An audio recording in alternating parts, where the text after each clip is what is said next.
Let's see. Oh, you know what? Oh, I might know what happened last week when I was having issues. Hi, everybody. I think it should be live now. SP, can you speak, please? Yep, I'm talking. Hopefully everybody can hear me. Can you hear me? I suspect Johnny! Johnny's going to come back and tell us that you are quieter. I suspect. Talk again, if I'm reading my levels right. Johnny, can you hear me? Normal. Johnny, can you hear me? Johnny, can you hear him? Johnny, can you hear me? And Johnny, can you hear him? Quieter than Steven. Probably still am. There's nothing I can do about it on my end. No, I just have to. I don't know why. I just have to bounce it back and forth. It's just the drivers on board each computer. They seem to be different for every single USB device. Video is good. Why are we whispering? I don't know. Why are we whispering? It's podcast ASMR for you, Damien. Okay, we're going to go put this in here again. He was at minus 6.1. But I'm going to move him up a little bit because I think he's a little quiet. We're going to go up here to about minus 2. SP, can you speak now? Oh, I feel so much better. There we go. A whole magnitude more. There we go. How about now? Is that better, Johnny? Johnny P? Johnny. Yes, SP seems a little low. I think that was prior to the change. Good. See, good. See, I'm getting it. I'm getting it. I got to know what levels to pay attention to. It's only taken me a couple of years here. Okay, we're going to be going here in a sec, but we're going to get the post made. Hello, everyone.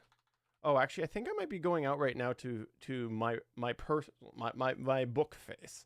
It is. There it is right there. I decided to, when I was fixing the restream thing, it's going over to your face space to my face. So, I could sure. You know what? I'm going to make the post minimize to headphones audio only. Don't know if this is you guys, but I can't minimize to headphones audio only now. Damien, try to restart your phone. We'll be here. Huh. I can't minimize to headphones audio. I don't know. I don't believe we would have any influence on the YouTube video. I don't know of any new settings. I'm not discounting that there's not a setting, but I'm guessing he's trying to listen to us on his Android device at work. I'm just guessing.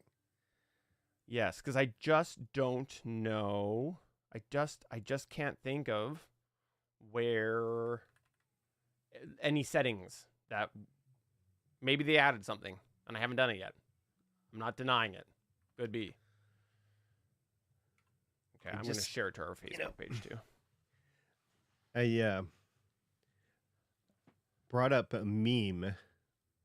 I think it's so sage. It says, I'm so jealous of people who know how to shut up, and I shut up and subtitles come out of my face.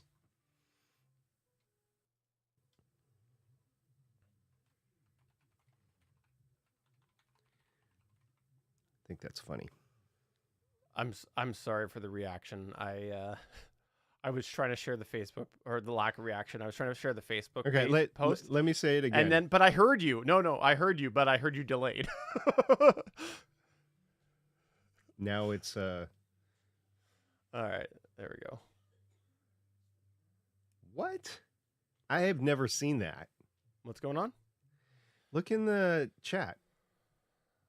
Damien is posting. Is this an embedded or is this YouTube? I have no idea. But I can't minimize to headphones audio. Usually. Huh. Look at the picture. I see that. I'm trying to understand the context of the picture because I don't get the blue around it. I'm not sure what the blue is around it, but YouTube mobile. Around it looks black to me. Okay, I don't know. I'm looking. And I'm down. guessing he's on the Android, not iOS. Well, let me first start by seeing if I'm up to date with my apps. Let me go over here. We should get going in a minute, but I'm curious now. Updates, checking, 8 pending, none are YouTube. Cool, I won't do that. Let me go over and go play. And then, okay, so I'm hearing it right now. YouTube, cool, I won't do that. Okay, so then it's probably going to echo here, so I should probably turn that down. But then, so what does he do? Do you just pause the screen or like lock your phone or what? Is that what you're doing? Or picture in picture. Okay, picture in picture to use an app. Okay, I see. Yeah. No, there we go. I'm on picture in picture right now. Yeah. So I'm navigating while I'm seeing our video in the corner. That's so bizarre. Let me open up Discord. Yep. Right now I got both going on, so I have no idea. See? Let me open up Discord. See? So weird. I got nothing. I have no idea. I am of zero help as usual. Sorry, Damien. Okay, let me get back to the social media. Hello at StarPie and I are talking podcast stuff. Damien, do you have YouTube Premium? Just wondering. I think he said I think he does. I think he's told us he does, but I could be wrong. I think so too, but I couldn't remember I do. for sure. That would be a good differentiation because I do. I definitely do. As much YouTube as I watch, that was getting annoying. I was either since the beginning. I thought so, Damien. Yeah, YouTube Premium is the only way. I have no idea. You're still on a Pixel, right? I got no easily accessible Pixel to try. And no, I don't have any Androids within arm's reach. I got one I could use. I just would have to get it set up. So YouTube normal for me. Yeah, we know Johnny. He's just at work and Damien's trying to listen to us at work on his phone. That's so weird. I wonder.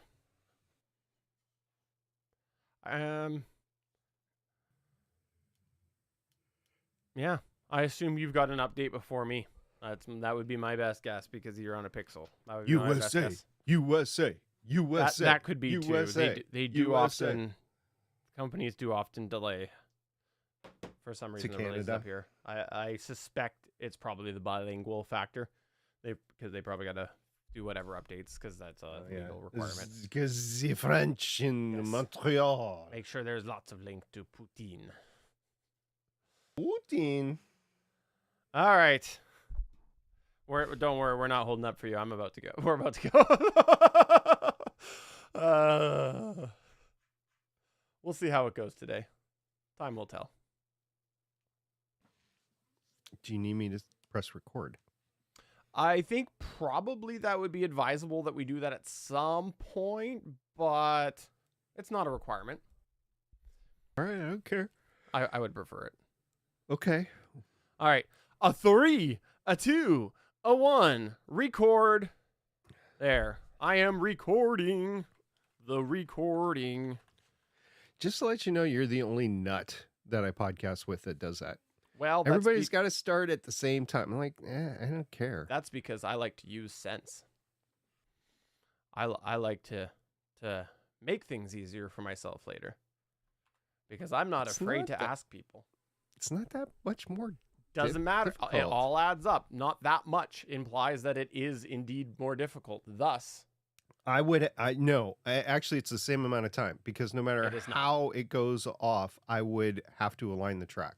Doesn't matter though. You got to go hunting through to see where did Steven start. Was he 5 minutes before? Was he 10 minutes before? No, it's painfully obvious on the waveforms, especially because I have everybody's individual track anyway. No, I 100% disagree by my own personal 1000% disagree. A billion codillion squared times infinity's black hole. There you go. Being all Canadian. Going over the top. You broke it.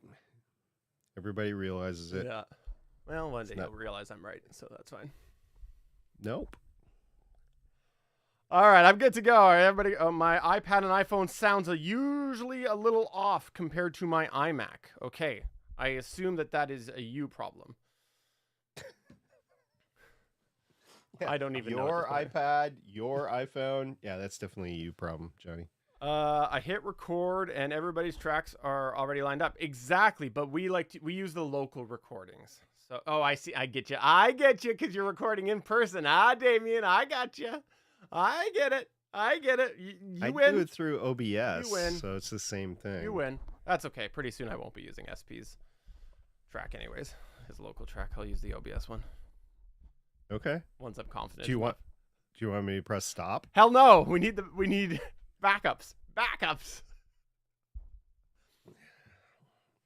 Then once you're only using it for backup, then we don't have to align recording. That would be true. That would be very true. Because I would no longer require it. All right. Well, I'm so glad that you realized I was right. Let's do this. Nope. Did not say that. Well, that's okay. Some people get stuck in their ways even when they can't see the forest. All right. Now you're just getting nasty and taking a personal attack. So I'm going to have to ask you to calm down and mediate your comments. Okay. Oh, okay. I see what you did there. Well done. All right, I'm good. I'm good. Let's do it. Some people aren't going to get that.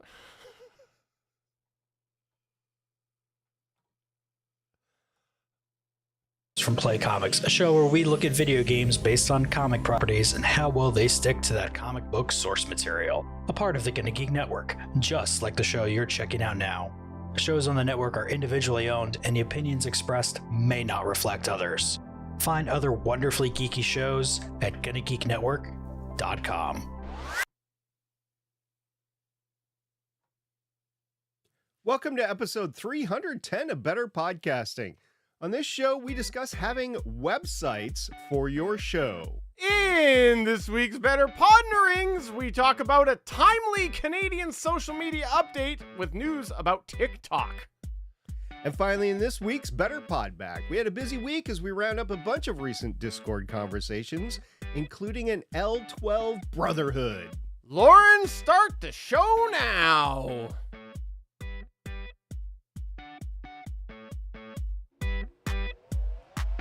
This is Better Podcasting. We are hobby podcasters through and through, just like you. That's why we are different. We minimize the money talk so that you can focus on building a better podcast.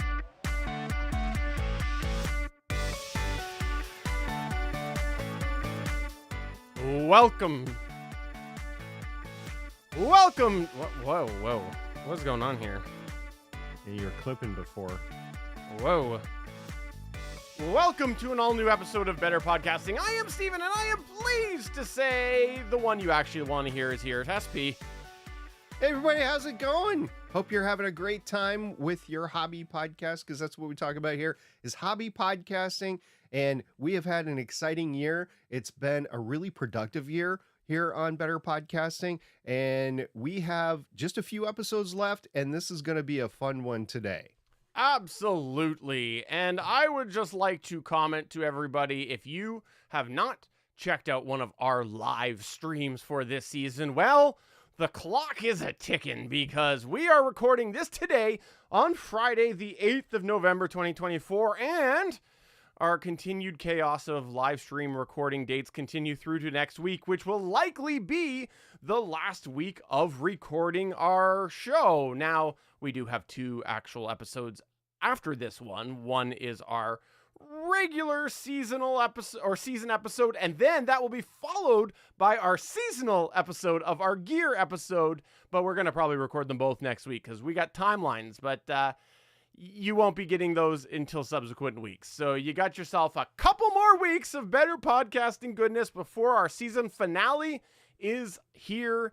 And if you would like to chat with us while we do live stream, please come to our Discord at betterpodcasting.com/Discord. We do announce our recording time there when we have established that.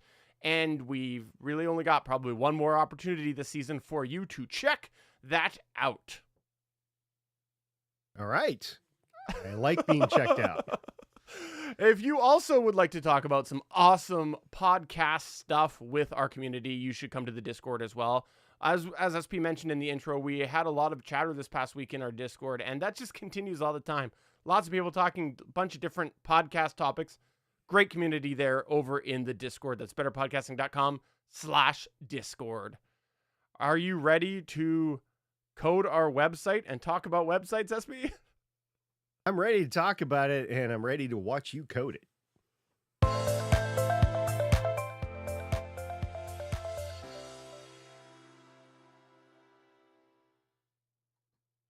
When we started Better Podcasting, there were a couple of internet-based considerations that you pretty much had to have at the time.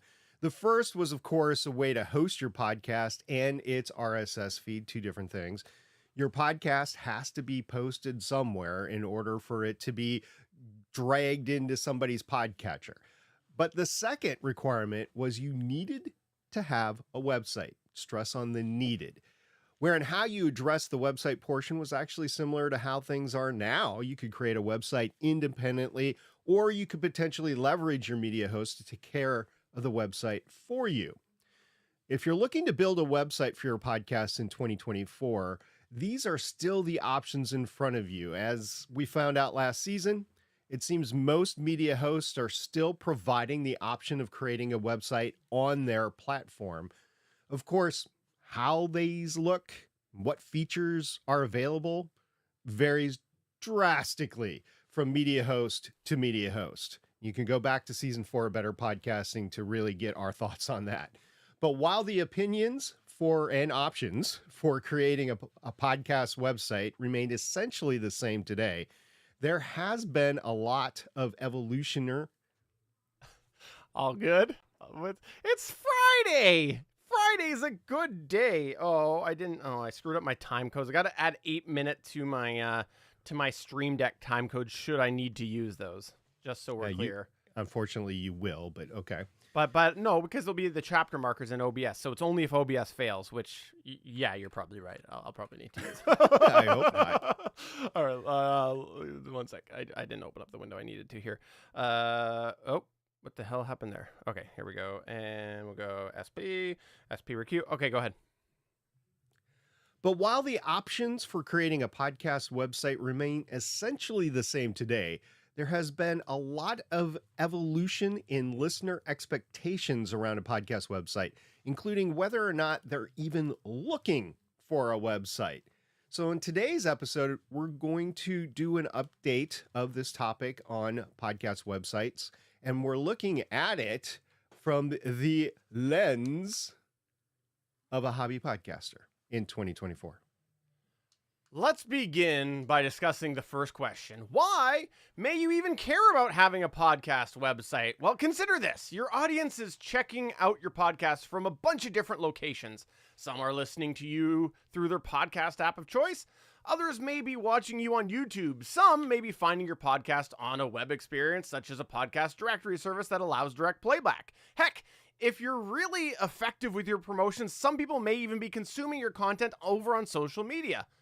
In the end, this means that your audience is really fractured. They're not turning just to one place to get your content. And that means that the information they receive varies significantly, especially when you consider that the different apps display content differently.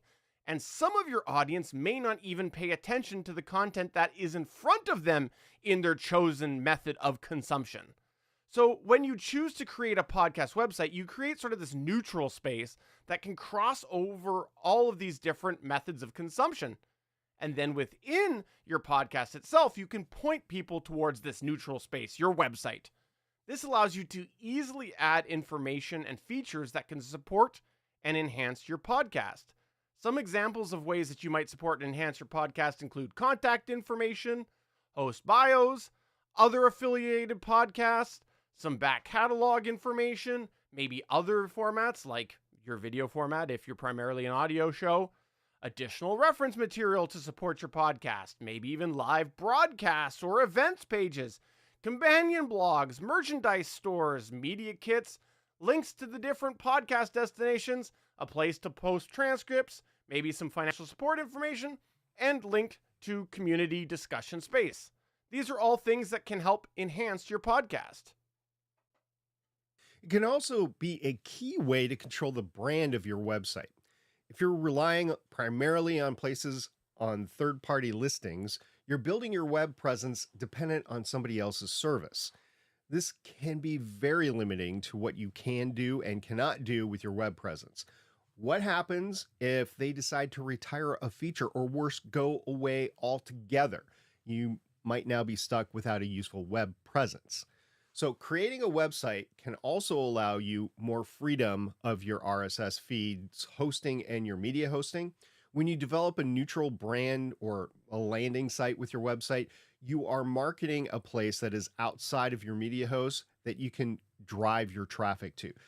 So if you end up wanting to change your media host, you know that if something goes wrong and it loses your audience in the shuffle, you have marketed a different platform that people can find you at.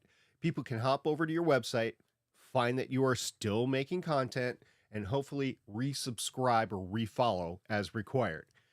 This also introduces the conversation to at least have a main URL for your show. Examples of this are betterpodcasting.com, legendsofshield.com, goodageek.com, or voicesofdefiance.com. That is a main URL, right? You can grab it and point it to wherever your main landing page is. We are going to talk about this in a little bit more detail later. Now, another reason you may want to consider having a website is that it can allow you to create a backup of your content. This one will depend on the chosen method for your hosting of your website, but if you are using a secondary service for your website, then you may be posting your content, such as your episode descriptions, on a secondary service. And if something happens to your media host, you have something that you can fall back on in order to get the information. All right, so let's say that you do want to create a website for your podcast. For today's discussion, we're going to say that there's really three primary options that you're probably going to choose for your podcast website. The first is utilizing the website service on your media host that we mentioned. The second is using a company that specializes in creating websites for podcasts. And the third is creating a non-specific website, but adapting it to work for podcast use. And let's break these options down, first starting with the podcast media host option. If you did listen to that last season, first off, congratulations, that was a lot of content. But you did probably hear us regularly talk about the media host website offerings. That's because in today's market, media hosts do seem to offer some ability to create a website for your podcast. How this looks, what features are available, and how versatile this option, though, does vary drastically. In our experience, some of the media hosts offer top-notch website offerings, and others really looked like they kind of belonged out of the 90s. And others barely were even classified as a podcast website. So there was a lot of variance within this option. In any case, this can be one of the easiest ways to start yourself a podcast website. Because traditionally, this will mean that your podcast is really being done through an all-in-one solution. You've got your media host going, you've got your audio files put up there, and then you have your website spun off of that same service. It's really becoming an all-in-one solution. This can be a time saver for hobby podcasters since it's only one service that you really need to learn and pay attention to and maintain. However, a podcast media host website does come with some downsides, including offering often a lot more limited ability for customization, so it's a lot more rigid. It's generally seen as less neutral because, again, you're tying two services together and you're putting... One sec. And you're putting all of your eggs in one basket. You're putting your money to one company and hoping that company is going to be around, or you're going to lose a lot of your web presence, if not all of it. Now, moving on, you can get a podcast website specific company. Now, personally, we don't have any firsthand experience with this. We did put a call out to see if anyone did have experience that they could share, and we didn't hear anything back, at least so far. But the summary is, it's an independent service you pay for that is meant for building a podcast website. And some examples of these services include Podpage, podcastpage.io, Podsite, and OnPodium. Now, as mentioned, we don't personally have any experience with these, and we're not one to speak from our butts on this whole thing. So while some other podcasts might sing all the praises of it just to hand you some affiliate codes, it's not going to be us. Instead, we're going to double down for our call to have our audience give us feedback, to share their experiences with services like this. And hopefully in the future, we'll be able to come back and provide some more information on them. Now, what we can say, though, is that if you're interested in these services, in doing just a cursory browse of the sites for these services, we were able to easily see a little bit about the features of the pages, how they look, and the pricing. Specifically, the pricing varied from about $12 to $15 a month for a basic tier, climbing higher based on the features you needed. And the pricing listed is often listed on an annual billing. So even though it's only like $12 or $15 per year, you have to multiply that by 12, and that's what you're going to pay once a year. Some common features that we did find include automatic podcast import. I honestly, I would hope so if it's a podcast specific page for that. Mobile optimized pages, the ability to use a custom domain, YouTube integrations. That seems, I'm going to pause here a second. This whole year has just seemed to be nutsoid over YouTube. YouTube this, YouTube that, YouTube everything.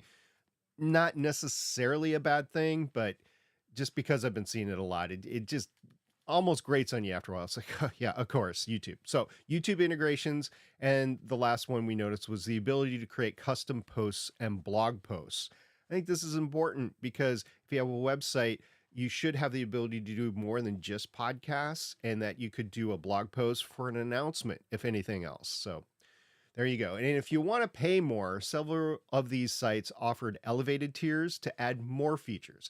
And here are some examples of those more features: multiple websites, AI features, mail tools, and additional integrations. In taking a look, we didn't see any trends for these elevated features. Some companies' elevated features were found in others' basic plans, and then vice versa. So it's not ubiquitous what extra features that you're going to get. And as an aside, we currently run betterpodcasting.com on its own hosting, and Steven is probably going to take our off season to explore these options a little more. So I want you to give a little insight there, Steven. Yeah, in looking at these, I thought it was worth taking a look just to see if it was something that we could maybe trial for betterpodcasting.com just to give us some more experience. So I look forward to looking into it a little bit more. And if anybody knows of any that I should check out, please reach out to me so that I can put it on my list to take a look at. I would like to learn a little bit more. It might not work out long-term for us, but I'd like to at least explore, seeing if it's something that we could maybe give a bit of a trial run. Yeah, I'd be looking forward to that too, because the given websites, we've made no bones about it. We've switched most of our hosting over to Pinecast, and the Pinecast websites aren't exactly the greatest out there, in my opinion. And if I had a show that was really taking off, I'd want to place it on a better website. So I'd want to know which website to go off to. So Stephen, I look forward to your research there. Obviously, we're going to probably do a podcast about what we find on it as well. So the last thing we will throw in here as a consideration is that these services are relatively new. As we've seen before in other areas of podcast services, sometimes they end up being more expensive than the company originally thought that they would be when they started out. So you got to watch that as price creep tends to happen, as we just experienced, for example, with StreamYard. There's actually a long-standing tradition in the general web hosting space for this sort of thing happening. It's not isolated to podcasts. So when you combine these two together, we would just caution that it remains to be seen how profitable these services will be long-term and how many will remain, especially when you consider the common theme throughout today's episode about how the podcast website is an evolving thing in 2024. So it's likely that we won't know for a while which hosts stay and which hosts leave. And by hosts, I mean like website hosts. And hopefully you don't lose your data if any of them do leave. Now, the last option we'll discuss is creating a non-podcast specific website and making it work for your podcast. For example, utilizing a website service to host maybe a WordPress install. WordPress is a content management system, or maybe you're going to utilize a website building service like Squarespace.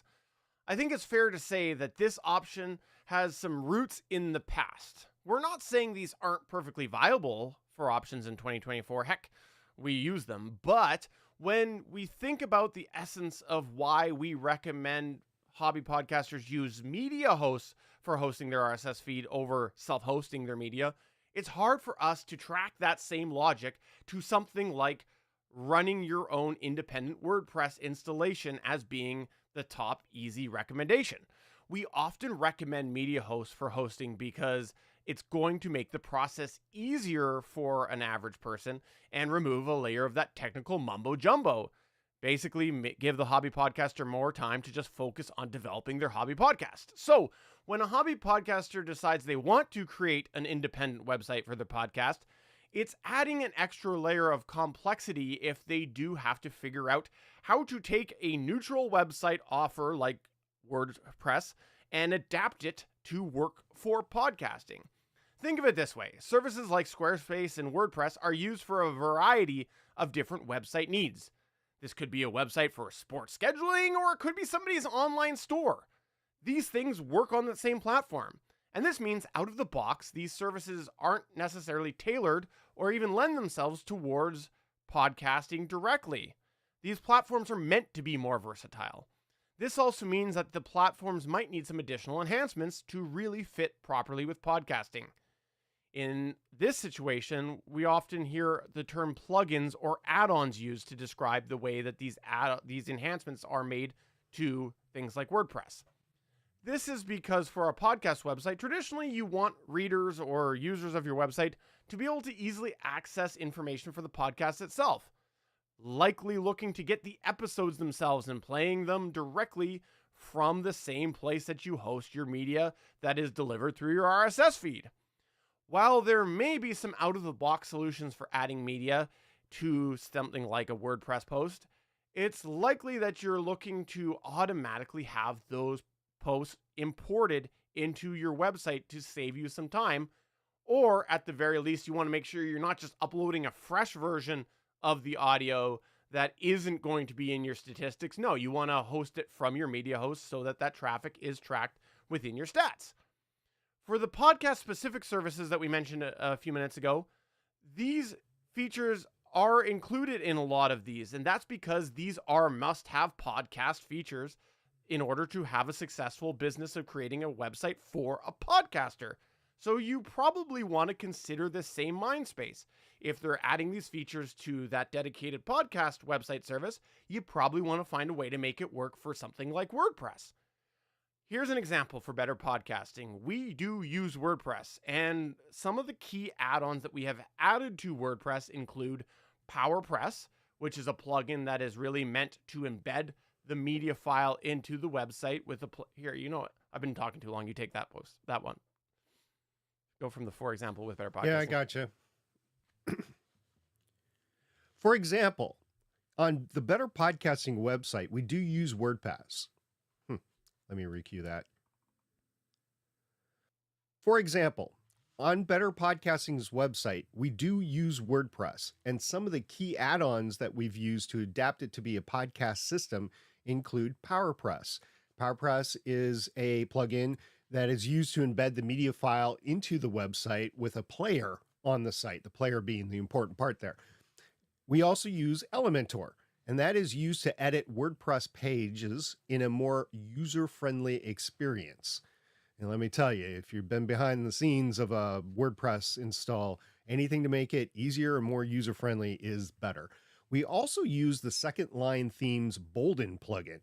Now, this plugin is designed for podcast sites with features like the ability to add a list of shows to the site with their list of subscribes link or, follow links, the host information, and other show details. But it also provides our own podcast importer plugin made by Second Line. Now, this pulls the information from an RSS feed and adds the post automatically, including adding the media to the appropriate area to make it work with the PowerPress audio player on the site. We make mentions of these today, not as a recommendation, but just as some concrete examples on the things that we had to add to our WordPress install to get WordPress to work for us in our substantiation. With that said, you may be able to get away with not having some plugins, but it may require some more work. For example, we mentioned that we use PowerPress to make a player. With this, we end up having a field that we drop the MP3 file in, and it automatically makes the player. However, If your media host provides the embed code for your media file, you could just copy and paste that code into the post manually. Here's another example. With our second line themes Bolden plugin, we use it and it adapts WordPress to have a proper structure for populating show information. One feature this provides is the ability for us to complete fields for subscribe links for our shows and makes them pretty on the site. Emphasis on the pretty. But in the end, once again, this makes it simpler for us by using the plugins. If you didn't want to pay for a theme like this, it would likely just create some additional work for you. You may have to create a static page to list these links that you manually update, and it may not look as pretty, but the information would be there. Now, a caution we have about the WordPress solution is that you often need to be aware of doing your updates on things like plugins and themes. We talk a lot about backups. Well, this is security related. There are some options now to auto-update. There are some options now to auto-update, but sometimes plugins go stale, and there could be security vulnerabilities with them. As such, we'd recommend you at least use the free version of a security plugin to keep an eye on those, such as WordFence. All good. As such, we'd recommend you to at least use the free version of a security plugin to keep an eye on these, such as WordFence.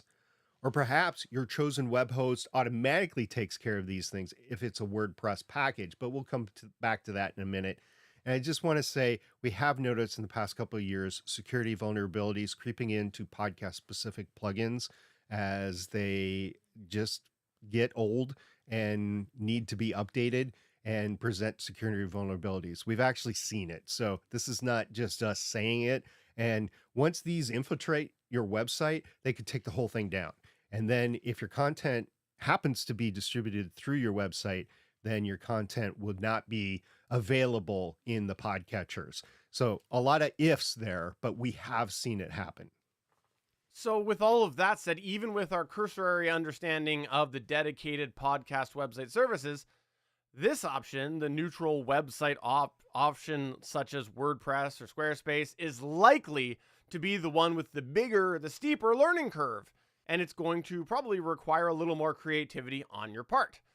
The last thing that we'll mention in the category of something like WordPress is that if you are going to do this, you'll have to pay for a web host to host WordPress. This can often be done on a monthly basis or an annual basis or even greater terms. But the thing is, you'll have to actually go out and find a package that works for you. And there's a couple different ways that you could do this. You can go and just get a general web hosting option and then install WordPress on it. Or there are some web hosts out there now which are tailoring towards offering dedicated WordPress hosting plans to help simplify the process of that. In any case, this is an additional charge that you'll have to take a look at. And sometimes the charge to host on a WordPress optimized platform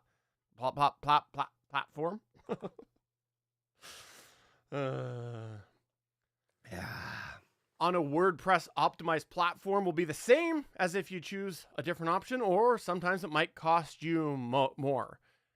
Basically, to summarize these last couple points, the idea of building your podcast website on an independent website service is going to be easier if you select something that is dedicated for WordPress. And this is an option that makes things a little easier than even they were just a handful of years ago. So you might hear some people in the podcast space talk about all the downsides of WordPress. Well, take a listen. There might be some merit there, but also take a look and compare it to what you actually see online now, because sometimes there might be some dated information in the space around how you set up a WordPress site if you choose that. But we're not going to get any more technical about this because there's a whole bunch of other tech talk we could discuss about web hosting, but we're just not going to do that. That would take too much time. Instead, let's talk a little bit about some recommendations we have. Yeah, so we have some recommendations when making your podcast site, no matter what option you choose for making it. Now, let's get this out of the way. We're not going to discuss design recommendations. We're not here to discuss these things, at least not today. Although we do have some experience in creating and maintaining sites, we are not full-time web designers or graphic designers. There is a plethora of good materials on the internet to provide design tips. These are probably worth seeking out as they will likely cover areas such as ease of use, accessibility, catching a viewer's eye or attention, avoiding user information overload, and just general mobile to PC web design issues to make your website that is functional in both. But we aren't going to get into these specifics, as that in itself could be an entire podcast episode. Plus, we also recognize that a good portion of our audience just want to create the website, and they may see it as a functional requirement version of a project of passion. Perhaps their primary passion is the podcast itself. Yeah, I fall into that category, and I know a bunch of you do too. But also, web design preferences vary by needs, by features, by experience, by money, and also even things like where your audience is located regionally. Yeah, website design varies across the globe, so you have to pay attention to that as well. Once you start traveling worldwide and you have to access websites that are local, you start to see the trends of the specific area that you're in. And even, Stephen, I would say there is slight differences between Canadian websites and American websites. Yeah, Canadian websites taste a lot better. What we will say on the design front is that when creating your website, we'd recommend you keep your podcast at the forefront of your mind.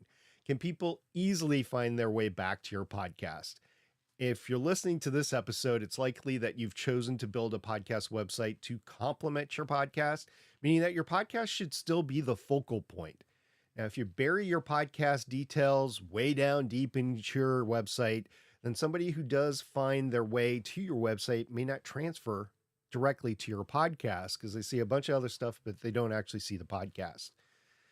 And don't rip off other images. Obviously, we've advocated this all the time for creating your podcast art and everything involved with your podcast. But sometimes people think that it's just a website and you can go and use copyrighted material. Now, using copyrighted material on your website is bad, unless it follows the laws and regulations of your specific region. There are lots of stories out there of people being sent cease and desist notices, or you are charged money in fines for using copyrighted material on your website. There are companies out there that specialize in enforcing copyrights for copyright holders. There are companies that scroll websites using AI looking for this sort of stuff. So don't be bad about this and make sure that you stay within the bounds of everything. Stephen, I'll go back to when I was doing some geeky blog posts and I wanted to use a lot of just pictures. Like I did a geeky blog post once on all of the different Enterprises out there, because of course Enterprise for Star Trek, but there's a lot of ships out there called Enterprise. So I did a blog post on that, and there were some that I legit had to go back to somebody that authored a piece from 50 years ago, and the person had passed on, but the rights had transferred to their kids. So I actually had to get the permission of the kids to use that image on the blog post. Otherwise, there would have been a cease and desist. So I did that before I published the blog post, which is always beneficial, right? To do it beforehand. So this is nothing new, but now that AI is here, it's going to get even worse. Now, moving on, although we won't be giving any specific design recommendations, we do want to talk a little bit more about the broader suggestions we have for the content and features that you may want to include, just to expand a little bit on what we mentioned earlier. And the first thing is, of course, access to subscribe or follow information for your podcast. Keep this in the forefront. You're trying to make sure anybody that stumbles over to your website is able to get to your podcast. How do they do that easily? You definitely want to have a section that is about information for your podcast, so people who are on your website can see what it's about. You want to have a section about contact information, including social media. Sort of piggybacking on last week's episode, social media is very fractured right now in 2024. And if you can make things a little bit easier for your audience to be able to follow you somewhere through your website, this can be a huge, huge feature of using your website in an effective manner. A great thing that you could add is bios for podcast hosts. You just don't really have a way to create bios for your podcast hosts currently in the RSS feed. So this is going to be a great place to do that. And if you're comfortable with the bios, maybe include a photo of yourself, because this can sort of help create an audience connection with the podcast voices. Put a face to the voice. If you can, find a way to include your back catalog. Again, if someone's coming over to your website, how can they hear about the back content or see if they want to check it out? Make it accessible for them there. Perhaps you can pin some content as well that might draw people in, such as some standout episodes or some highlights that you think, okay, this is going to get people in the door. And if applicable, of course, some affiliated podcasts. There's a lot of podcasters that do multiple podcasts, and if you've got a podcast website, why not try to cross-pollinate a little bit by using that affiliated podcast section if you can build one? Credits should be on there, such as writing credits maybe, and other miscellaneous links, like a network if you're a part of that, or somewhere else that you're trying to link to. If possible, can you create an easy way to submit feedback? Some people would argue contact forms. This is definitely a thing that can still happen. Some would say just an email address. Everyone has their own preference, and I think that's going to be an area that's going to be tailored Taylor Swift. Tailored based off of your own personal preference. I like both. I see people who have strong opinions about both, so I don't know, do what you want on that one. And then, of course, if you have any support or donation or subscription information, again, how are people easily finding this if they're having their audio podcast or even video podcast delivered directly to them? That stuff's probably not easily accessible to them. So put it on your website. Might as well have it linked there. Yeah, some other things that you might consider as design elements for your show. We've talked about it before, but I just want to foot stomp this here. I mentioned that because Stephen loves it when I use that term. Love it. I want to foot stomp additional reference material to support your podcast, because you can't reference it in the RSS feed itself if you have like a PDF or a picture or something like that. If you're doing live broadcasts, it's great to have a landing page on your website for people to go to that they could just pick it up. Now, onus is going to be on you to refresh that and make sure that you code the website for your specific live broadcast. And if you're going to have an embedded chat, there's a whole thing about combining chats and stuff like that. But at least if you have a landing page of where that is, and that would direct you to wherever you're live broadcasting your recordings, then that is a page. If you have some sort of event, say you're going to a con and you're going to have a panel, saying you're just going to do a meetup somewhere, say you're doing an educational run of different teaching times. Say you're doing an educational series and you want to have those 4 or 5 events grouped together somewhere and notification of there. We've mentioned companion blogs before. I mean, I just talked about the fact that I did some geeky blogging back in the day of the ship's Enterprise. If that will help your content and you want to put some companion information out there just in written form, that would be something that you would want on a website. This we don't do on Better Podcasting or Gonna Geek. But if you happen to have merchandise or a storefront that you want to sell from, having a website on a page on your website to at least link over to wherever that store is, if you don't actually have it on your site, that's probably good. Media kits, that is also probably pretty good, and not just for selling advertisements. Say you want to get a media pass to a con somewhere like Dragon Con or C2E2 or something like that. Having media kits that you can point back to is a bonus to say that you're actually on the verge of being a full-fledged journalist. And as a hobby podcast, it's actually a big thing. Something that's big into the space this year is transcripts. And if you want to create your own, which we don't necessarily advocate here because Apple and Spotify do it for us, but if you want to do that on your own, having a place to post those transcripts on your website would be good. And as Stephen mentioned before, a link to your community discussion space, whether that's a Discord channel that we use or Discord server that we use or anything else, having a link to that, or say you can join, click here, I think that is very beneficial and a gateway. As you can see here, there's just a ton of information that if somebody wants to learn more about your podcast or wants to be more involved in your podcast, then the website is where you would need to post that information and have it available for everyone. Now, in addition to just having the website, I mentioned it before, Stephen, but it's very important, and we've talked about this since day one. Get yourself a domain. Absolutely. This is one of the top recommendations that we do have. And that is your .com or your .net, your .ca. Essentially, it's a short, quick URL, a thing that somebody can put in easily to get to your website. This is going to be an annual fee, so you need to budget as such. In the year 2024, the ability to tell people about where to easily find your podcast website is really important.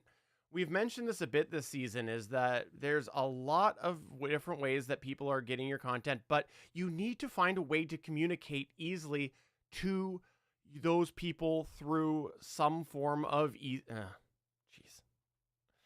Slowing down. You need to easily find a way to communicate these to people, and a domain will allow you to verbally communicate your website address to people. It's hard to fight through the, oh my God. Fight, fight, fight. Dun-dun-dun, dun-dun-dun, dun-dun-dun. You have to easily be able to get people to go over to your website. This is really important. If you don't make it easy, it's going to be unlikely people will check out your website from your podcast, and a domain allows you to do that. This is really, really important in the year 2024 because it's likely that people have short attention spans, or they're not going to easily be familiar with something like your media host. So if you are trying to point people to a URL on your media host, like mypodcast.mymediahost.com.org.ca, they're not going to retain that. The reality is they're not. But if you can get a domain that's short that can redirect them over there, that solves the problem. Also, don't make it too hard on yourself. Everybody's skill sets are different for building websites, and as a hobby podcaster in the year 2024, you probably don't need to put a lot of manual work into your website if you don't want to. Might there end up being some duplicated efforts each time you post? Yes, but there might not be if you use the tools that are available to you. Your episodes might automatically be scraped from your from your podcast into your website. How much manual work you do on your website is going to really depend on your level of comfort. But we'd encourage you to at least remember that only a percentage of your audience will be using your website. Wait a minute, I know what you are saying right now. You just spent a lot of time telling me why websites are important, and now you're just telling me that only a small percentage of your audience will use your website? Well, yes, we are telling you that, but a website is still important for the small percentage of your audience that will want or need the benefits that,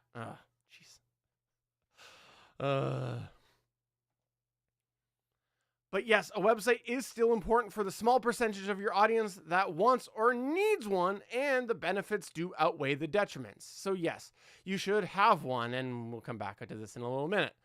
As such, just like with things like social media, it should only require a portion of your time. You have so many different things to think about as a hobby podcaster, and sinking countless hours into your website every day or every month or every week just might not be the best use of that time. Just like you are not going to make it too hard on yourself, don't make it too hard on your audience either. A website can be a great support tool for your podcast. It can help provide access to content that a traditional RSS feed podcast app or video service can offer. However, if you are using your site as a way to complement your podcast, you don't want to risk detracting your audience. Think of it this way. Your audience is listening to your podcast. Your podcast is served to them directly to their listening device. It's an easy process. They hit subscribe or follow, and now they are spoon-fed your content.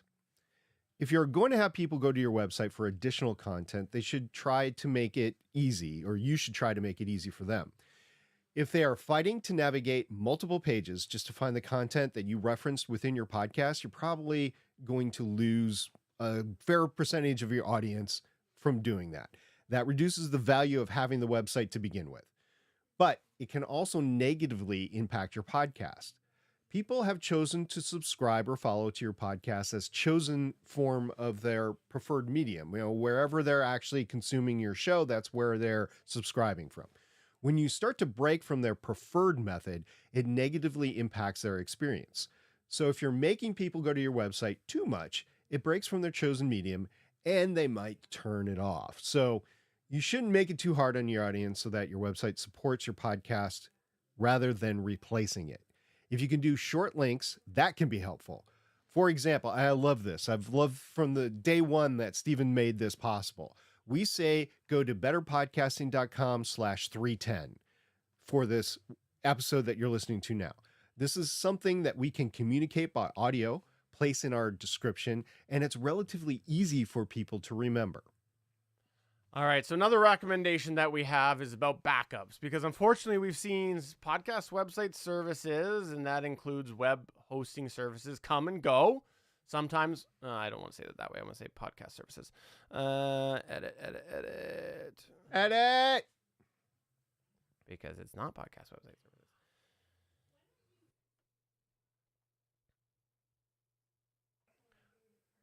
All right, so moving on to our next recommendation, backups, because we would recommend you have backups. Unfortunately, we have seen podcast services come and go, and also we've seen web hosting services come and go as well. Sometimes this is with no notice, so we would encourage you to have some form of way to back up your content if possible for future use. If you're using a specific podcast website, this might be a little harder or require a little more manual work unless they incorporate a way to neutrally back it up.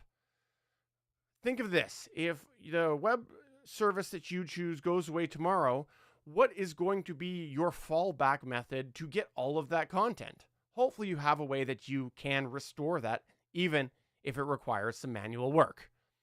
But if your chosen method does allow backups in any form, we would encourage you to take them regularly.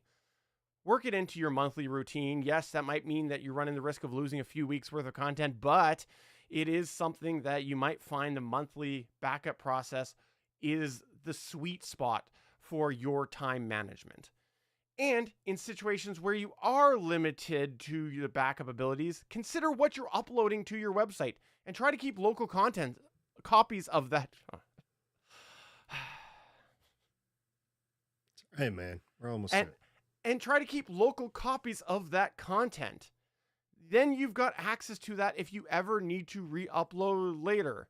On a similar note, if you aren't using a neutral platform that can be backed up, perhaps consider something like a notepad file or a Google document or a Word document with the copy of any unique posts.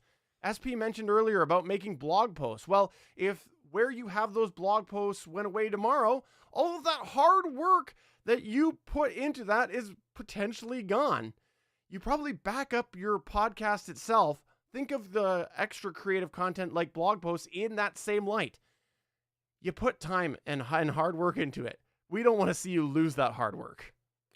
And I will say that when I was redoing the Legends of S.H.I.E.L.D. feed a couple of months ago, I did in the reverse. I did actually use some of the web postings that were on Gonna Geek to recapture some of the descriptions that I knew had been corrupted on the feed. So it works both ways. And if you have a website that is reflective of your content, you can definitely use that for your podcast and vice versa. Now, lastly, breaking away from all this tech talk, this is arguably the most important part of building a website. Use it. Not only is it important to make your website and have it up to date, it's also important that you reference it within your podcast. And if you create a website and then let it go abandoned, anyone who happens upon your website may think your podcast is dead. This happens with social media accounts as well. But also, if you're going to make the decision to create a website and then spend the time on maintaining it, don't you want to try to see it get used? Yeah, there are some people who find your podcast website through search engines, but the bulk of your meaningful traffic is likely going to be people who are choosing to access it. As such, you should promote it on your podcast. For example, here we often tell people that they can find our back catalog and spin-off shows at betterpodcasting.com, or find our social media at betterpodcasting.com/contact. By the way, Stephen, I did check that before we went live on this podcast, so congratulations for having that up to date. Woo! I passed the test. You have to find a way to naturally work it in your content if you want to try to get people to use that.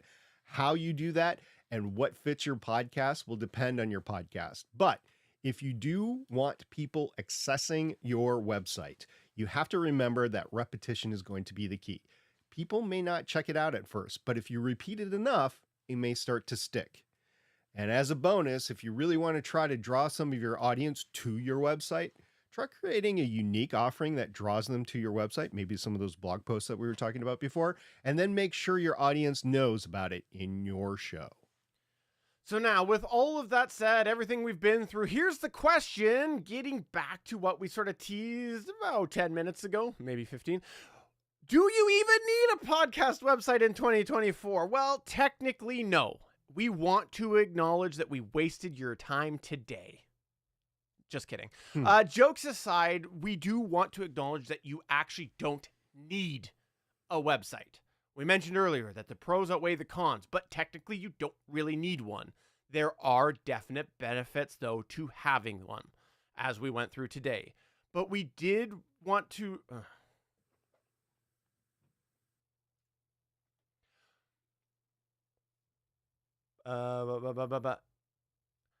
But we do strongly feel we'd be remiss if we didn't take a few minutes at the end of today's episode to at least acknowledge there's a case to be made that you can get away without having a dedicated website if that is going to really negatively impact your ability to podcast. There are, of course, some downsides to this as well, outside of the pros that we mentioned earlier.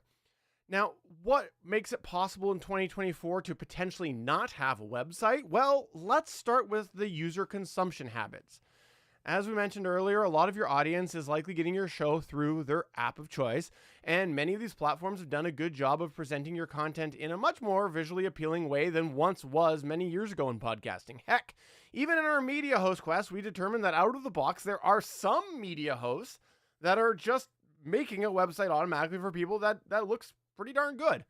But another variable that we wanted to mention is that there is the attention span factor that might play into your weighing of a podcast website.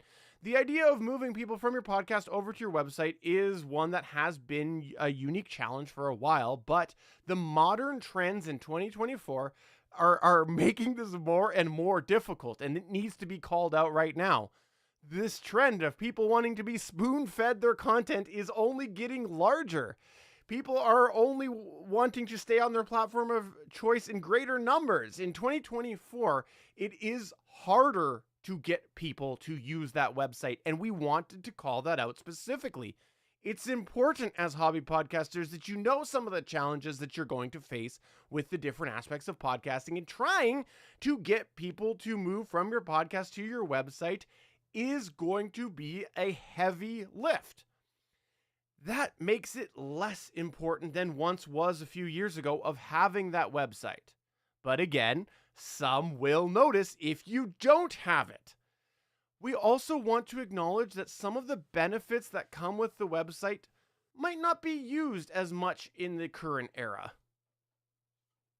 Only a short while ago, podcast listeners might go to your website to find your specific location on the platform of choice. For example, I want to go find this person on Google Podcasts. But many of these platforms have faded into oblivion. See why I just mentioned Google Podcasts there? Because it's faded and gone. Okay. Anyway, searching on these platforms have gotten better. And once again, people are likely just looking at their chosen platform to find a podcast, and let me be specific. You could be on Spotify, and that is where you want to find your content. You could be on YouTube, and that is where you want to find your content. So that's what we're talking about, your specific app of choice that you're consuming your content on. It could be social media. There is still a base of users that might be turning to your website to find certain information, including your direct RSS feed URL, but there are many others that are just opening the app that they know that they can get the podcasts on and then searching for their podcast right there. Now, think about this. Spotify paid a ton of money to make Spotify exclusive podcasts about 2.5 years ago. And they fought with getting people to move towards a platform that was not their platform of choice in order to get those Spotify exclusives. Didn't work out so well for them. I mean, it probably worked out a little bit, but it didn't work out enough to keep those exclusive podcasts 2.5 years later. There's similar logic to be had of whether people will even be trying to find your website or try to find where you are found on their platform that they have settled into. So lots of things up in the air about how people actually find your show. So in summary, there are a lot of different ways that you can create a podcast website, and there are a lot of features that you can choose from when making your website. But in 2024, it's easier now than ever to develop that podcast website if you want to, especially a comprehensive website that's made for podcasts. That's a big evolution. However, you do need to consider that maintaining a website in any capacity will require some level of additional work. Even if you choose your media host site, the simplest way that you can do this, a successful version will take some form of manual work outside of what you would be doing if you weren't doing a website at all. And this means that you should be honest with yourself. How much time do you want to spend on that website? What are your technical... You take that. Take that. This means you should be honest with yourself. This means that you should be honest with yourself. How much time do you want to spend on your site? What are your technical skills in maintaining a website? Do you enjoy this area of development? Or for some, expanding their online offerings is a way to increase their fun or their skills for their resume. And how much will this complement your podcast to begin with? Depending on these answers, it will hopefully guide you to the right choice for how you want to build your podcast website. And once again, hopefully use it. After all, that's what the point of having a podcast website is. What's the point of it if it's filled with... Go ahead. After all, what's the point of having a podcast website if it's just filled with tumbleweeds? Unless, of course, your podcast is actually about tumbleweeds.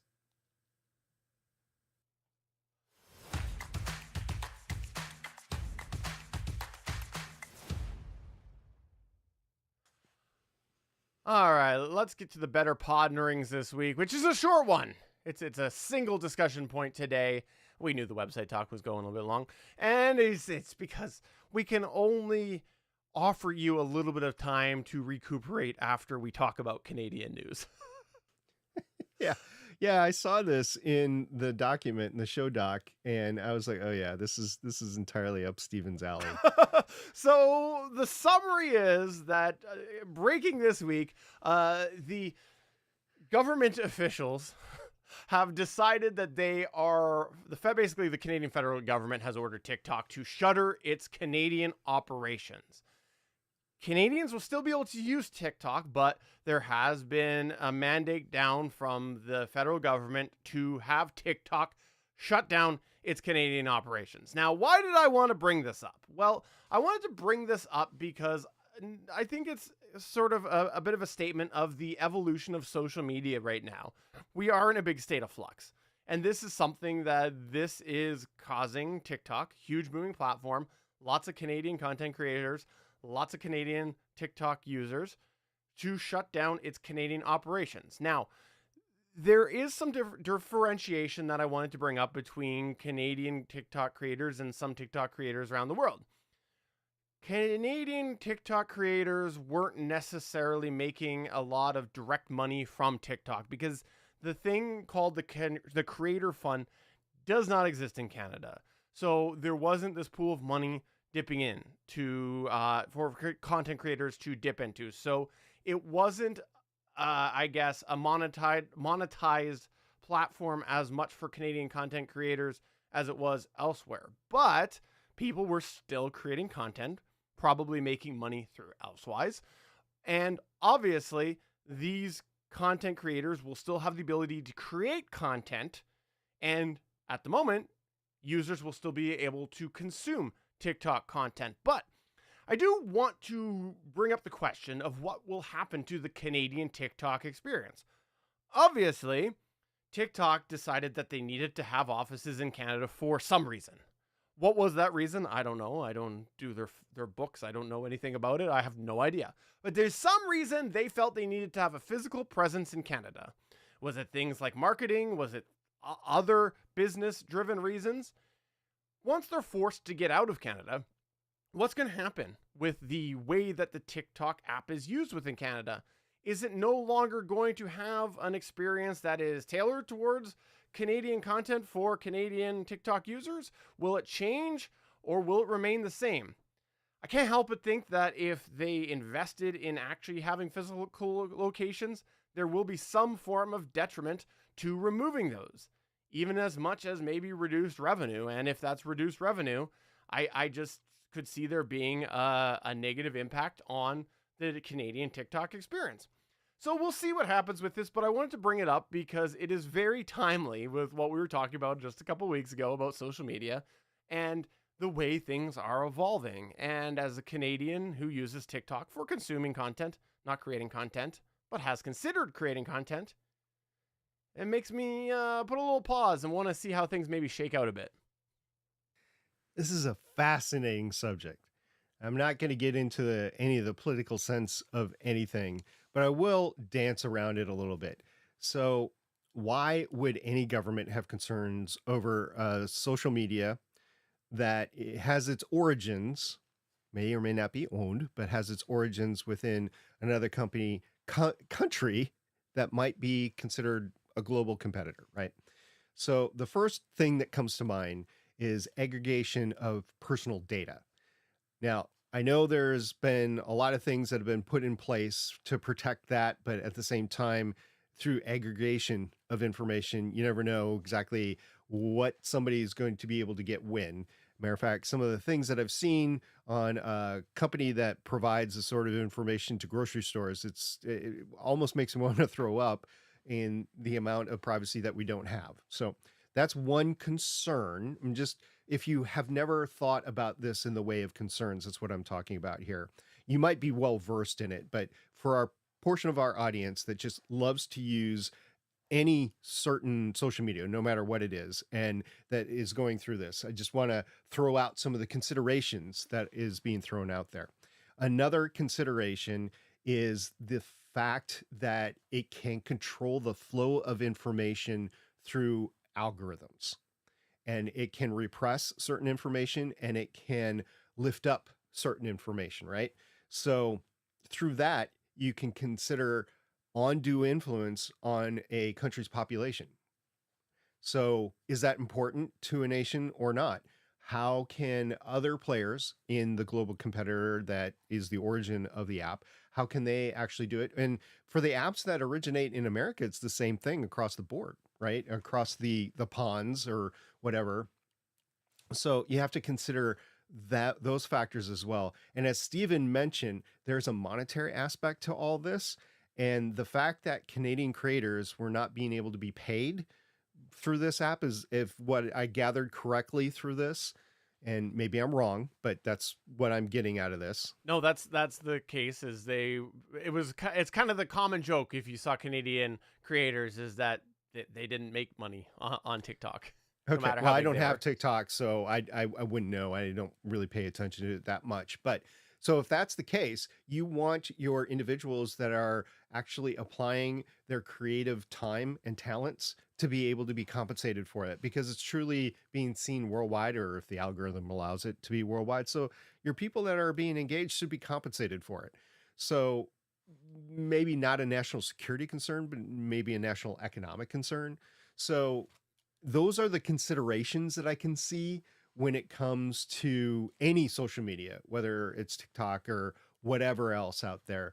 So if you just want your app of choice, in this case, TikTok, if you just want it and you like using it and you want to see your favorite creators on it and that sort of stuff, there are broader considerations to this sort of thing that didn't exist 10 years ago. They didn't exist 20 years ago. When I grew up, they didn't exist at all.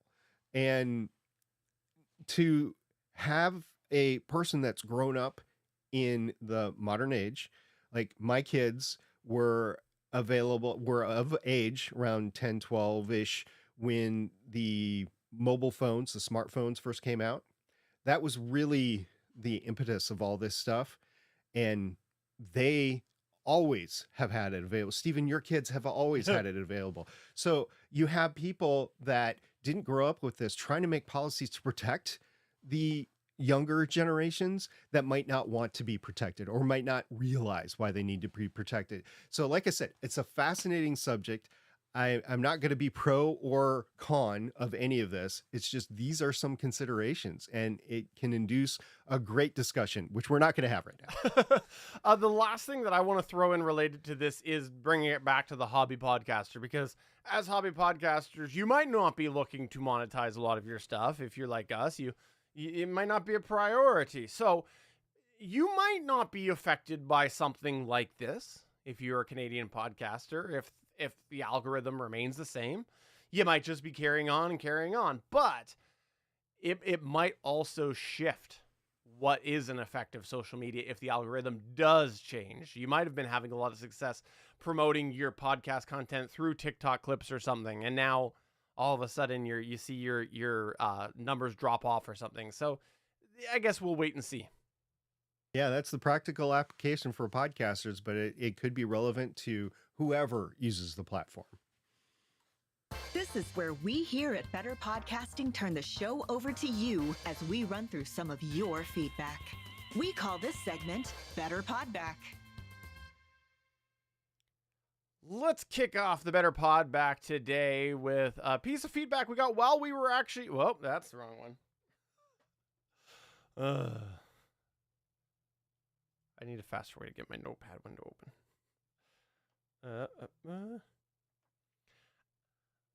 Let's kick off the Better Pod back today with a piece of feedback we got while we were recording this in regard to websites. Damien the DM said, got a whole featured podcast and featured artist page on my website. Also a section to highlight the artists who we've commissioned work from. So that's how Damien uses his podcast website and offers additional features, unique features on the website. Yeah, I know for him, since his is a playthrough podcast, he has mentioned before that he puts maps up for his listeners to follow what's going on there. And that's just an example of an image or interactive website out there so people can understand the laydown of what's going on in the story. A lot of books have maps in the front, but Lord of the Rings has maps in it. So yeah, it's very similar there. So Damien, you rock, man. We also got some feedback earlier before we started recording from a lot of people, including Johnny Pennington, who said gear shows are always the most fun. Okay. Yeah, they are for us. Yeah, but we realize not our entire audience likes gear shows, so we're sensitive to that. On the L12 front, Damien the DM said, L12 gang! So he is all excited for me to maybe return to the L12, perhaps. I think a lot of people are, so we'll see how that plays out. On the social media front, DC Dave commented and he said, and finally, loved the social media episode. As I mentioned, I'm about to launch my first podcast, so I've been carefully crafting the social media channels, securing usernames, email addresses, platforms, auto-posting techniques, etc. I learned some things, got some great insight, and you validated things I was thinking about it. Thanks again. On the chapter markers front, Scatmaker came in and said, I'm glad to hear that the chapter markers plugin for OBS has been working well for you. So much so that you decided to buy another Stream Deck? Elgato, send the check. Oh, please do. We'd have to disclose it, within laws and stuff like that. But yeah, I don't think we'd be against it. But so far, we've minimized sponsorships by companies. Yeah, it's just how we've been rolling here. Picture this, and for the audio listener, I will describe for a second here. So as we record this right now, I have behind me a wall of microphones, which is actually a green screen, but used to be a real thing. And I've made it very clear that one day I need to remove that green screen and replace it with something. If I had nothing but Stream Decks behind me that I actually had to turn around to use while we were recording, how awesome would that be? Dude, I've been watching a lot of old movies, like airplanes and airplane disaster movies and stuff like that. And the 747 cockpit, the original 747 cockpit from like the 70s and early 80s that had all the manual fuses and switches in it and stuff like that. Man, that's what I wanted to do when I was young, is I wanted just to be in a cockpit to flip switches and know what switches did what and stuff like that. So yeah, I get what you're saying. I would say, Stephen, that we would be solely owned by Elgato at that point. And on the note of chapter markers, Waffles said, now, how about chapter markers in Reaper? Now, I haven't tested this yet, but I believe it likely will work because the chapter markers that are in OBS, I know there was reference to them being a standard, like that would work in VLC or something. So I'm pretty sure this has got to be like a standard chapters marker thing that is in the file. I don't know for sure, but I do know that I saw reference to it being able to be pulled into multiple platforms. So I'll have to try it. I'll have to download the Reaper trial and give it a shot and see what happens when I pull in the video file. And our final topic that we're going to discuss today is Rodecaster Pro 2 issues and non-issues. Damien the DM piped up and he said, maybe it's a Mac OS issue, but WVFRM, which is a show, has issues with their Rodecaster 2. Now, he put in a YouTube link. I went to the link. I actually watched. Stephen, did you watch it? I did, yes. Yeah. So they were definitely having a little issue, but it was specific to a Mac OS. They were using a Mac in order to podcast, and they seemed to eventually just roll with it. It didn't stop their show or anything, but yeah, it's noticeable that there are these little hiccups in Rodecasters that tend to rise up.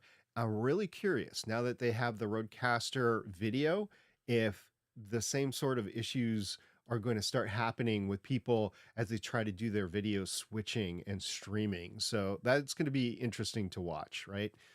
Also, Joss Liston said, I haven't had an issue with my Rodecaster Pro 2 in 18 months-ish.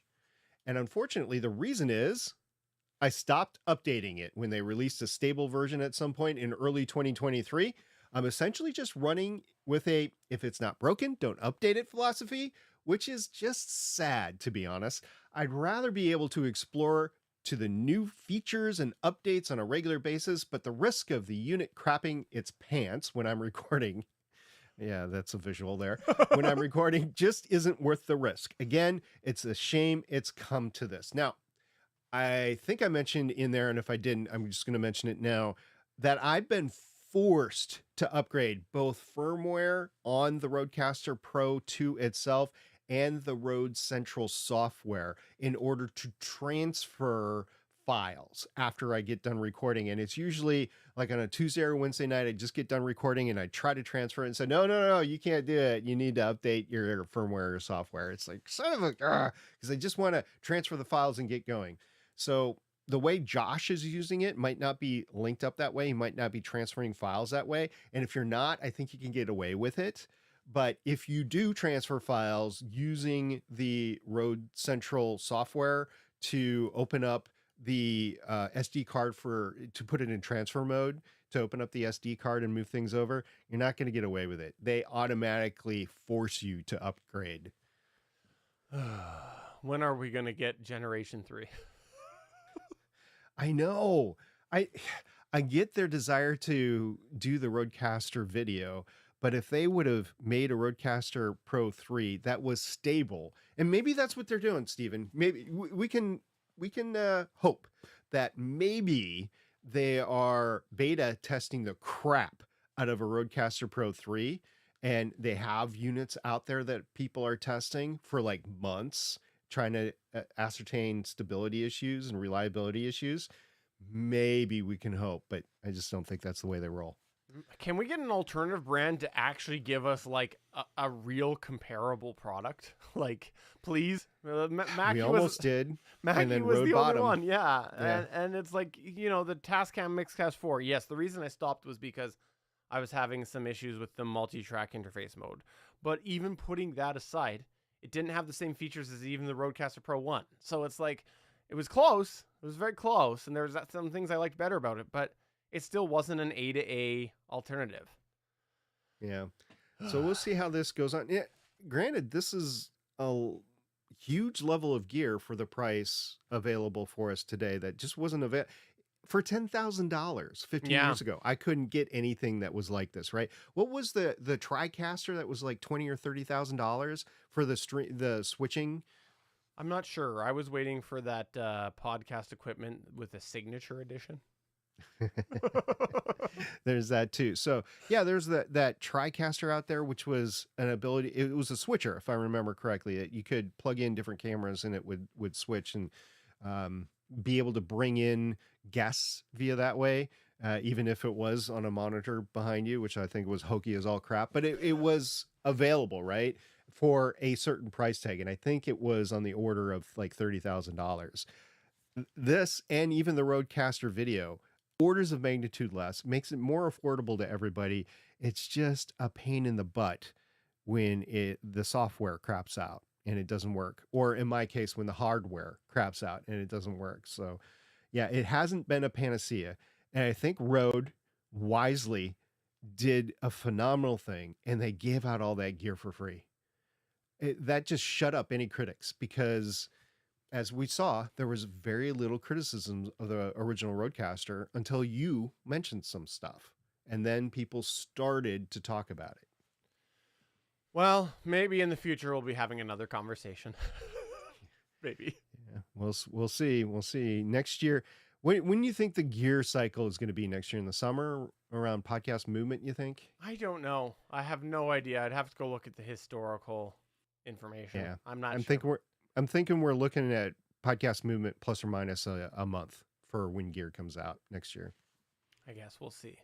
Yep. But that's going to go ahead and take us towards the end of the show. Before we wrap up, we will remind you again, we've only got 2 more episodes after this one, and one of them is a gear show. This year. This year. That's true. This year. Fair point. So make sure you get your comments into us, because in all likelihood, there will only be 1 more recording session. If you don't get your comment to us before the next time we record, your feedback will probably have to wait to the new year. And that's a long time. It'll be dusty by then. It might be a little stale. So make sure you get your comments to us ASAP. Email podcast@betterpodcasting.com, or find all of our socials over at betterpodcasting.com/contact. I know it works. And check out our whole back catalog at betterpodcasting.com. And if you'd like to find some of the links to the things we discussed, if there are any applicable, you can always go to our website. For this episode is betterpodcasting.com/310. See, good practice. Exactly. I hope everybody's enjoyed this. We would welcome your feedback, as Steven just said. And next time, on our last prepared segment of the year, we're going to be talking about archiving your show. So please get us your comments on that. If you have an opinion on how to archive your show, whether that's through archiving the files on your own storage, or whether that's archiving the show so it's available for everybody else. So that's what we're going to be talking about next time. So for episode number 310 of Better Podcasting, I'm Steven, saying the L12 is still behind me, calling my name. I'm SP, saying I hope everybody's having fun with your show. We'll see you next time. Bye. Bye.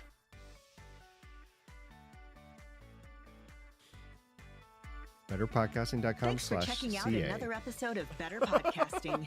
You can find the full back catalog of Better Podcasting at betterpodcasting.com. If you're into geeky podcasts, please check out the other podcasts on the Gonna Geek Network at GonnaGeekNetwork.com. This show was produced and edited by Stephen Jondrew Voice work was done by L.W. Salinas. Thanks again for listening or watching, and we hope to see you again next week. So I realize there's a couple extra buttons that I need to make sure to add, and so I'm just going to say this while we're streaming so Okay. that I remember to do it. Number one is I need to add Gap buttons, because that's another one that I often would type down is Gap, Stephen Gap, SB Gap. Second one is I need to add Stephen Stutter, because I used to always write that down where I I can easily edit out a word or whatever, right? So Yeah, me too. well, I don't know that I do that with you often. So, anyways, but I'll still if I do one, I'll stutter. probably do both. But for me, I definitely need to. So I need to put those in. Random other point, by the way. There was actually October ones, wasn't there? See, this is what I Yeah. miss about the Gonna Geek show. We used to always chat about this, and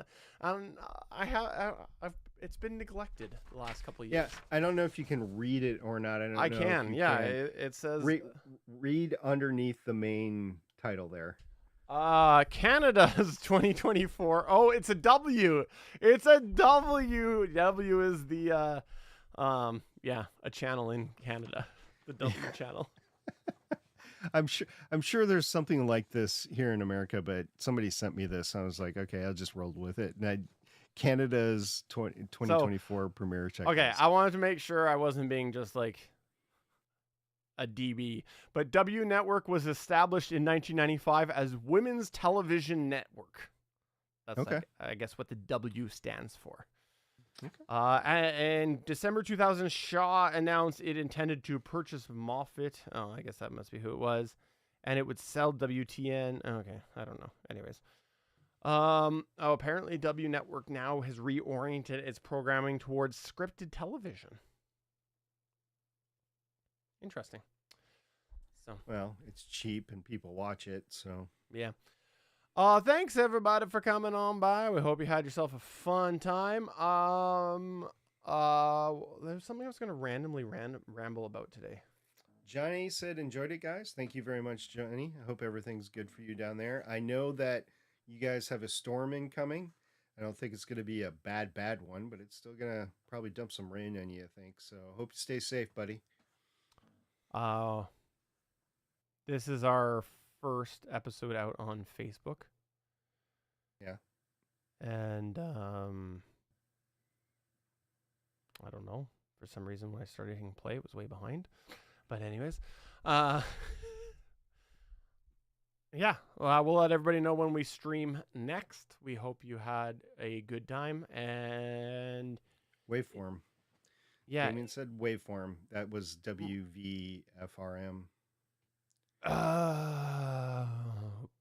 makes sense. Yeah, it makes sense. I've never seen it. The only spot of that show that I watched was the one that you linked, and I only watched it for the short period of time until I figured out they weren't talking about it anymore. I shut it down because I was really busy. And that's why we have to shut her down after Thanksgiving, because too busy. And make sure you we increase the WAN show traffic because we're promoting them right now. We'll be their lead-in. Head on over and watch the WAN show so they have a big spike from our traffic going over there. What's it called? It's called a rush or something when Yeah. everybody goes from one to another. The thing that stands out for me about that was back when there was the whole Jay Leno, Conan O'Brien Tonight Show fiasco. There was a big problem with the affiliates and the way, because Jay Leno started doing that earlier show, right? And then the time slot, I remember there was this whole fiasco about the way that the lead-in into or from local show would negatively be impacted or something like that, right? Like, you know, there was a whole whole fiasco around that. They talked about that. But anyways, thanks everybody. Wait, one Oh, last thing. yeah. Johnny said, are you guys using a dartboard to set your recording dates? I don't know Pretty if that's much. a joke or not. Pretty much. It's not. It seems like that. That is not in reality. In reality, we are working to literally carve out times of our schedules right now, and these recording dates are literally the only recording times we have available. Yeah. So- I'm going to own right now, the majority of it is me. I know SP's Right. graciously said that he's had other things and anticipates other things, but the thing is, like, I had a big change in the recreational activities that my kids are doing, and it has just annihilated my evenings. And so we haven't even recorded a Gonna Geek show for so long because there's just hasn't been time that we could overlap. All three of us. Yeah, all three of haven't us, been able to. because we thought we found a time, Yeah. but then one of us couldn't do it. and so we are struggling to find that. I would like to say next season we'll have something locked in, but I don't know. I think if there's going to be a chance, in all likelihood, it's probably going to be an awkward, probably maybe a Friday, maybe a Saturday. I don't know. But we got to figure that out. But that's really what it comes down to right now. And it's unfortunately my kids' times are varying. They're regularly on days throughout the evenings, but what day and what time is drastically different each week. Johnny mentioned time spent on Christmas decorations. I bet actually not. I wish. I know both of us are gearing up for the holiday season, but it's not a schedule consideration for the show.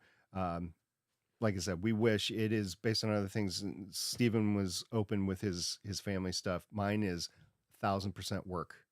My work has gone from normal job to super job, and it's there's no way around it. I need, as long as I'm in my current position and possibly a new position, my time for podcasting is narrowing.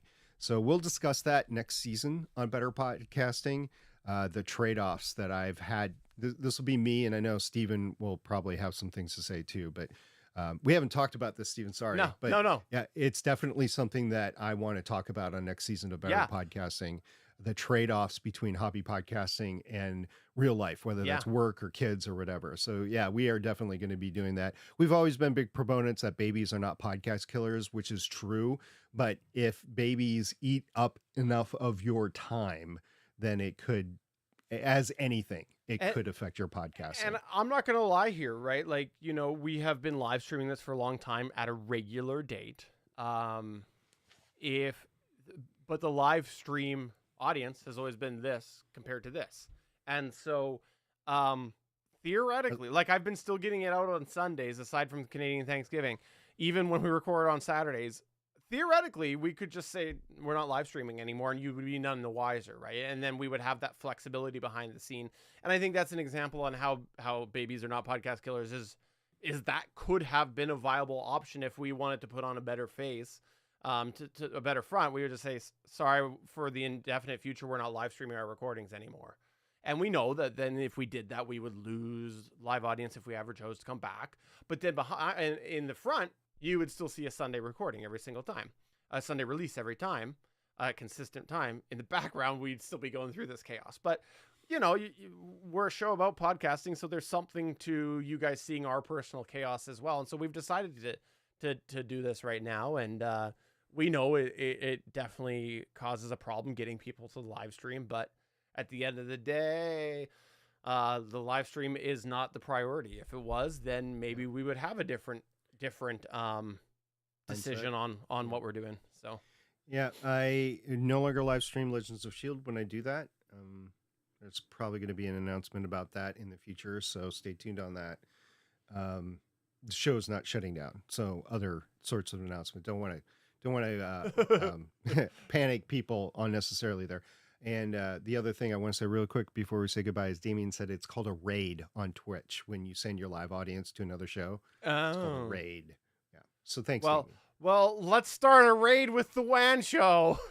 Bye, guys. Have fun. Bye.